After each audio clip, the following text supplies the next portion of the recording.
মায়াতে আচ্ছন্ন হয় না, তারা দৈবী শক্তি সম্পদ তাদের কাছে আছে। যেমন জমি জায়গাকে সম্পদ বলে, তেমনি আমাদের দৈব শক্তি, যাদের শরীরে দৈব শক্তি আছে তারা মায়াতে আচ্ছন্ন হয় না। শেষকালে ভগবান এই দৈবী মায়াকে আমার মম বলে এবং একে দূরতয়া বলে জানাচ্ছেন।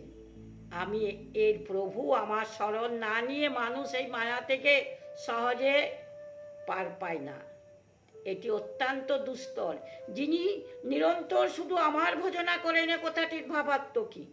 যিনি একমাত্র ভগবানের পরম আশ্রয়, পরম গতি, পরম প্রিয়, পরম প্রাপ্য মনে করেন, সব ভগবানের কৃপায় সব ছেড়ে দেন, ভগবানের জন্য এরূপ মনে করে যিনি শরীর, স্ত্রী, পুত্র, ধন, গৃহ, কীর্তি ইত্যাদি মমত্ব আসক্তি ত্যাগ করে সেই সব তার পূজার সামগ্রী করেন, ভগবানের রচিত বিধানে সর্বদা সন্তুষ্ট, ভগবানের নির্দেশ পালনে তৎপর থাকেন, ভগবানের শরণ পরায়ণ হয়ে নিজেকে সর্বপ্রকারে নিরন্তর ভগবানের নিবিষ্ট রাখেন, সেই ব্যক্তিকে নিরন্তর ভগবত ভজনকারী বলে মনে করা হয়।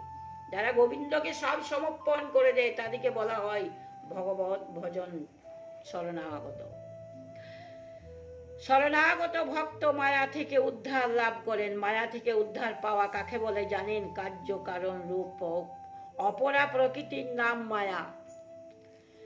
মায়াপতি পরমেশ্বর শরণাগত হয়ে তার কৃপায় এই মায়া রহস্য পূর্ণ রূপে জেনে এর সম্বন্ধ থেকে চিরতরে মুক্ত হওয়া এবং মায়াতীত পরমেশ্বরকে লাভ করাই হলো মায়া থেকে মুক্তি লাভ। নিতাই গৌরাঙ্গ মহাপ্রভু।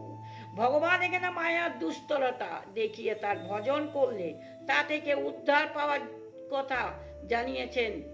তাতে প্রশ্ন হতে পারে যে যখন এই ব্যাপার তার, তখন সকলে নিরন্তর আপনার ভজন করে না কেন? তাতে ভগবান বলেছেন, পরের শ্লোকে বলছি আমি।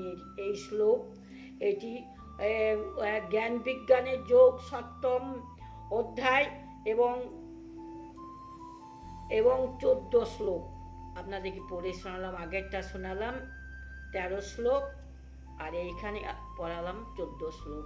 একটু একটু করে পড়লে আপনারাও বুঝতে পারবেন, অনেক বড় গীতা তো, একটু একটু করেই আপনাদেরকে শোনাই চেষ্টা করছি। জয় রাধে, জয় কৃষ্ণ, জয় বৃন্দাবন। ভালো থাকুন। এখানেই শেষ করি, আবার একটু করে পড়াবো। জানেন তো হরিতুকি কাকে বলে? হরিতুকি মানে হরির ফল। যারা এই কলিযুগে